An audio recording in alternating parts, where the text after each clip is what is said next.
Hi and welcome back, and if you've watched this channel before, you will know that I am normally either working on cars or I'm interviewing people about theirs. But today we're going to do something a bit different. A friend of mine phoned me up a few weeks ago and said, you know my E36 track car? Well, I need to fit a short shift to it. I haven't got the time to do it. Is there any chance you could fit it in? I know you're very busy. And I said, absolutely no problem at all. I'm sure we'll find a window. So I did what most people do. I went online, went on YouTube and looked for a video of how to fit it. I've never worked on one of these before. Unfortunately, what I also found was there wasn't a lot of content. It seems like a fairly common thing that people would do to these cars, and there wasn't really a very good video explaining how to do it, and it is tricky. So what I thought I'd do today was at least make sure that there is one video out there that shows you how to do a short shift conversion to an E36, specifically a 325. Swagger down the street with your red lips and funky beat. You better hold your head up to the sky. I'm gonna roll with you till the day I die.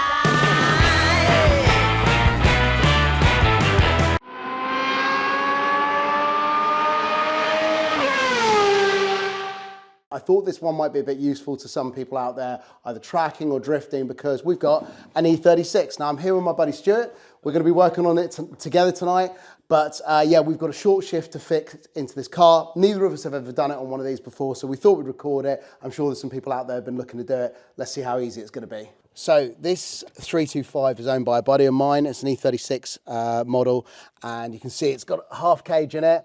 It's pretty well set up for the track. It goes pretty well. It's got the iron block in it, so it would be right for turbocharging, but it's just sort of getting around to doing stuff like this. But it's really come on as a track car. It runs really well, handles really well, but this old gear shift here is well, it's like stirring a bowl of custard. So we're going to sort this all out now, and we're going to take it out carefully so everything still works, and then put in this new short shift and see how easy it is. So let's crack on with that.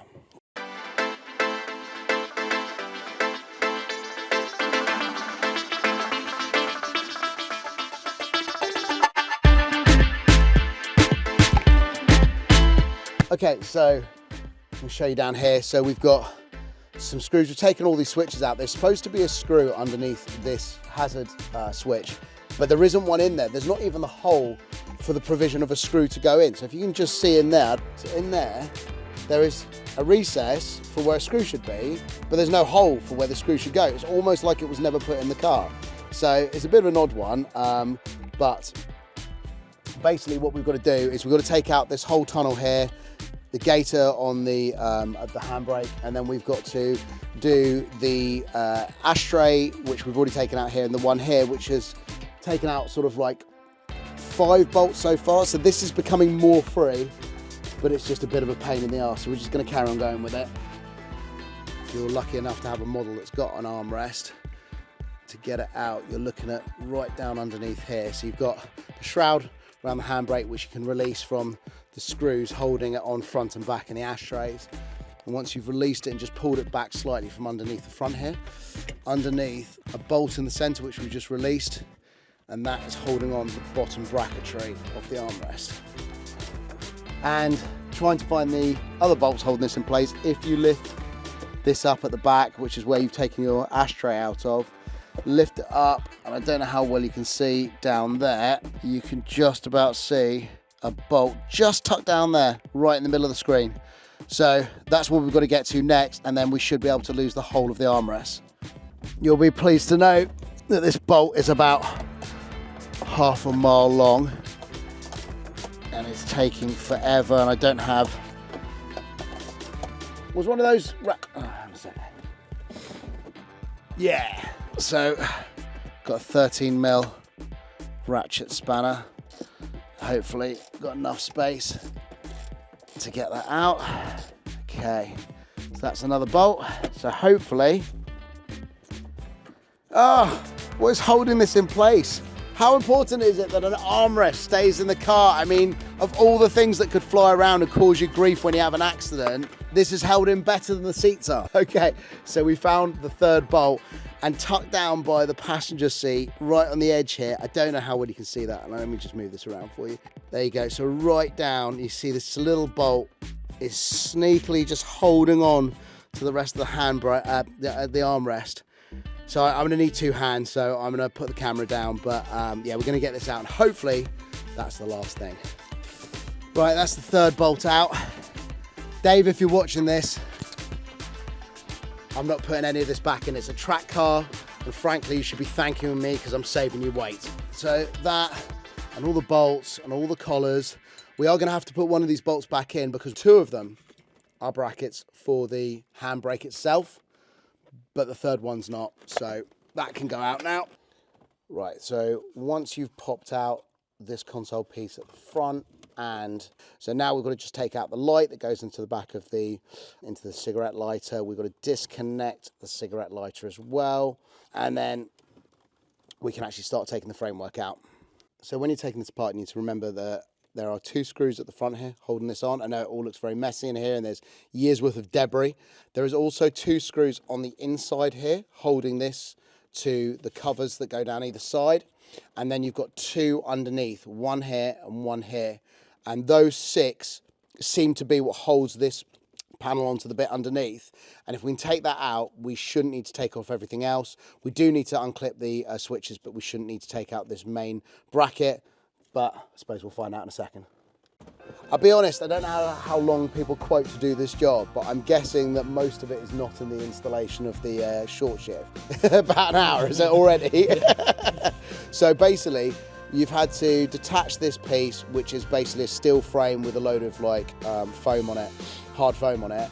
Then all the electricals, then the cowling that goes around it, taking out the trip computer, the cigarettes, ashtrays, the center console, the armrest, like basically everything's come out. And now we are going to have to cut back some of this carpet to be able to mount the short shift. We also need to be able to get underneath the car to be able to work from the bottom to get the linkage in place. Right, let's roll it over the pit.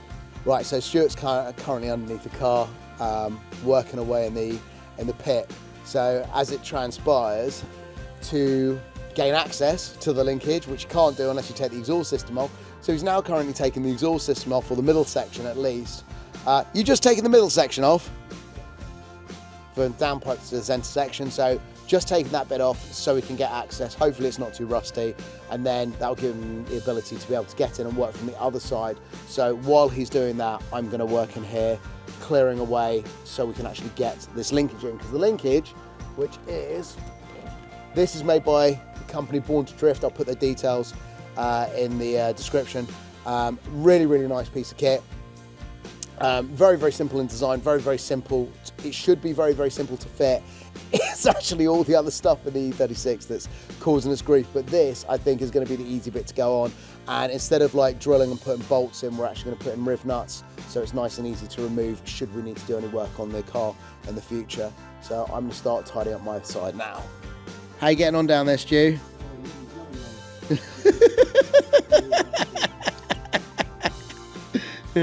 Yeah, it looks like an absolute barrel of laughs down there, man, but it's very much appreciated, and I love that I got the option whether or not I wanted to be in the car or be in the pit. Sounds like I made the right choice.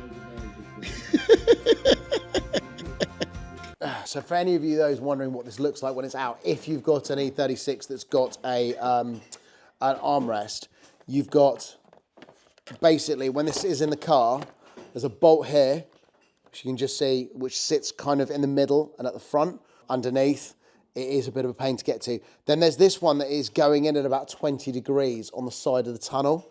So that's your second one. That was the one that we really struggled to find. And then there's this one hidden at the back here, which actually once you found it, isn't that hard to get to. Ratchet spanner got in there really easily.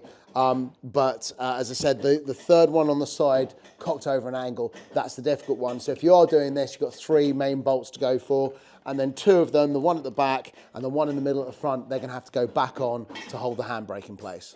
Right, this is where it becomes a little bit painful, because basically trying to get both of us in the pit and a camera in place whilst working right up in the tunnel was really, really difficult, and it was just not possible to get good content that would be worthwhile showing you. So what I decided to do was come back, draw out what you're going to be looking at, what you need to find, what you need to be aware of, and that will help you prepare yourself the best to actually do the job. So we're going to do that now. Right, you'll have to forgive me for how crude the drawing is, but hopefully you'll get the principle. So obviously this is your gear knob and your shaft. This is the existing one. And then this is the front of your center console where your stereo is, etc., etc. And what you've got here is, this is the top of your tunnel. So obviously we had to go in from underneath and work on it. And you've got a solid mounted piece here with a ball joint in it. And that has got a rubber bush that it goes into here, which is mounted to the underside of the chassis of the tunnel. And then there is this annoying little pin that it's like a folded piece of metal on a rod that the rod goes through, and the piece of metal, you're trying to get it to go up 90 degrees so it lets go of the other bar that it's connected to. And that's really, really difficult to access because you've got the linkage to the gearbox here. You've also got the back of the gearbox. You've got the prop shaft mounting and the prop shaft in the way, and we've taken out the exhaust system to get to this point. So you're trying to get your hands up round the prop shaft up to this very annoying area, and there was barely enough room to get sort of a jimmy bar through. What I managed to do in the end was that I tried a different technique, and I put my hand up through this way with a flathead screwdriver, and I was able to slide the screwdriver through the back of this plate that was going up and over the metal bar, and then pull it that way until ping, it came off. But I tried as many different ways as I could. I was probably on this for an hour or more, and it was just so difficult. We couldn't get cameras in there. We couldn't get the lighting in there. There wasn't enough space in the pit for two of us. So it's really, really difficult to show you.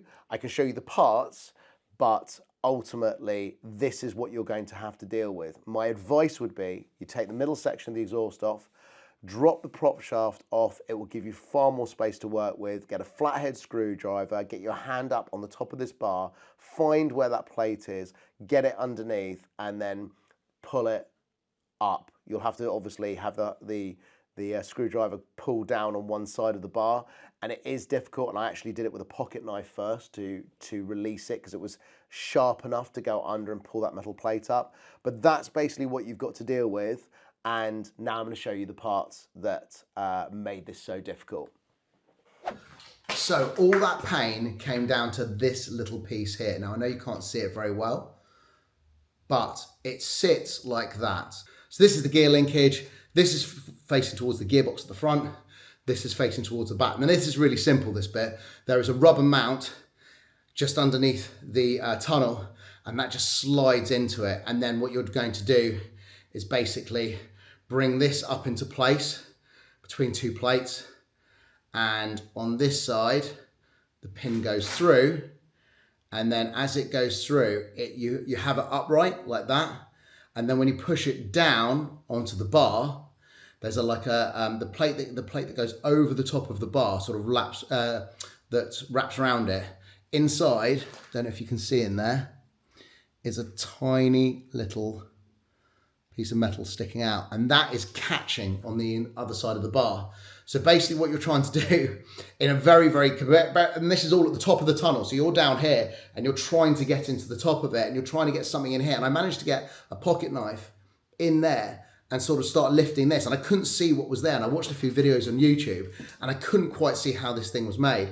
And I managed to get the blade in there and start pulling this up. And I realized, well, once I got underneath that, there was something that wanted to come away. So I swapped it for a flathead screwdriver, got it in there and wiggled it and pushed and just ping, it just popped up like this. And then it was really free to move. And because there's a bit of grease on it, the pin just slid out and everything came out. I was able to drop this down, slide it forward, and then drop this past the prop shaft and get it out. And that's the linkage out. But this, I would not wish on anybody. And the other thing is, if you're thinking of making an access point on the tunnel, which would be the logical thing to do, if I was stripping one of these right back, I would cut a small hole in the top of the tunnel. To be perfectly honest, once you've done that, if you're putting in a short shift linkage or something like that, you're never going to need to go in there again because you're going to bolt this. But basically, I think if I was taking one of these apart, and it was one of the things I was getting to, I would cut a hole in the tunnel. But it's very, very difficult to get to. It's about, as you see, about 8 or 9 inches, 10 inches away from the ball joint here. And this is right underneath where the stereo is. So it's just impossible to get in there.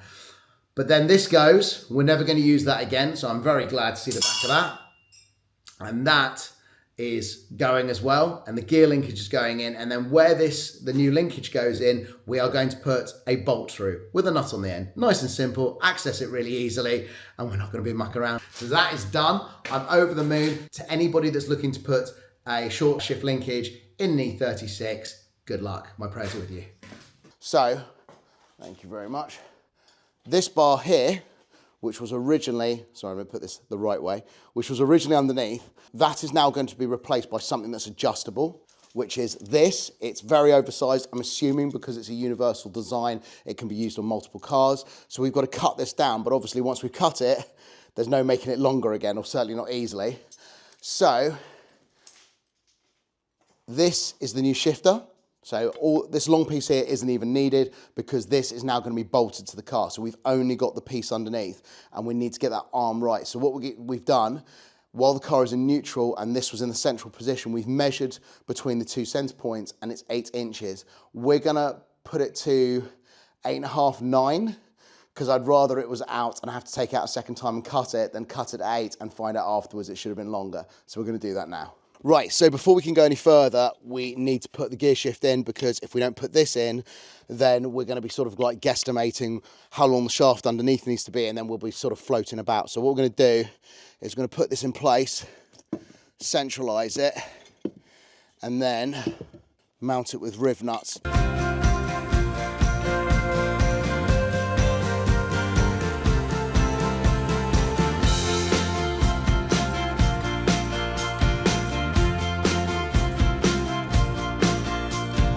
Okay, so we've got 3 riv nuts going in because I don't know how well you can see on this. I'll try and keep it as square as possible. But the tunnel is effectively straight down the side, but you can see here there's like a point in the middle on the right hand side and it kinks in. And I don't know if that's to allow the driver's position to be slightly different, but basically it's meant that this marker here is right on the edge. So what we're going to do instead is we are going to put in 3 riv nuts, and then this one is going to be a rivet, and it's all going to be hidden anyway, and those will be super strong. But yeah, I'm not going to try and damage that edge by trying to get a riv nut in there, because it just won't work.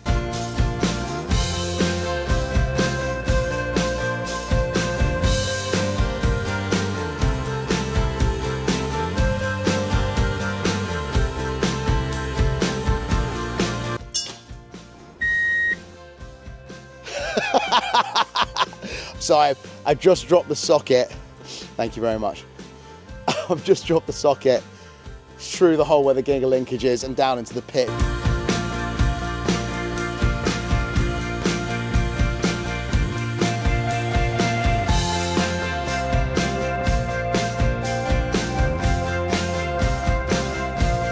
Gear shift in, and now underneath the linkage, which I would put my money on we're not going to get right first time.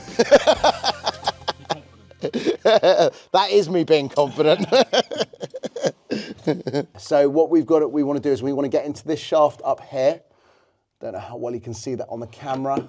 So we want to get onto that, and we're just going to turn it around so it's facing the right direction. And then we're going to get onto this bit over here, but I don't think you're going to be able to see most of it while I do it. Can you bring the light around to where my face is? Oh, that's it. There you go. Yeah, perfect. Right, that isn't going to go up. As soon as I try and push it up to go into the hole of the gear shift, it is hitting the back piece, so we need to definitely cut. So we need to cut off another piece. Right, so this is what we're left with. We cut off a piece at the end, down to about 8.5, 9 inches. Turns out that the last inch, 25 mil, was interfering with the bottom of, or the underside of the tunnel. So we've just had to trim a little bit more off now. So that is what I think is going to be going in and fitting and doing the job, and then we can test it. So I don't know if I missed a memo or something, but this seems ridiculously high for me. That's not my sort of thing, but this feels solid. So now we're going to find out if we get any horrible clunks or scraping.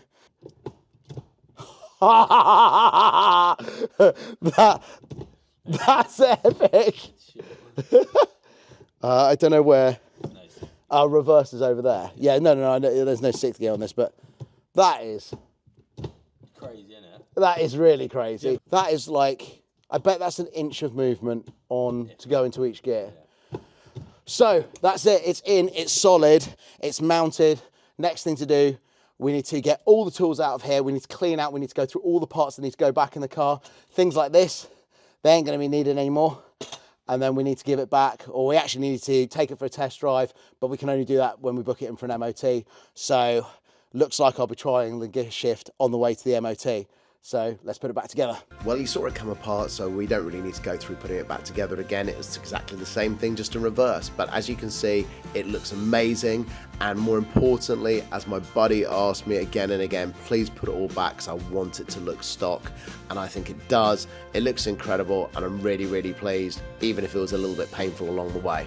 And that's really it. Sorry if the video was a little bit long. I've watched lots of how-tos over the years, and when people try and shorten them, they sometimes miss out on detail that's simple to them and then just not obvious to everyone else. So I've tried to include everything in this video I possibly can. If you have any questions, please get in touch. There was about 3 hours of footage, so maybe there is something I've missed, but I've been over it again and again, and I think it's all there. If you've enjoyed this video, please like and subscribe, and I look forward to seeing you in the next one. Take care. Bye.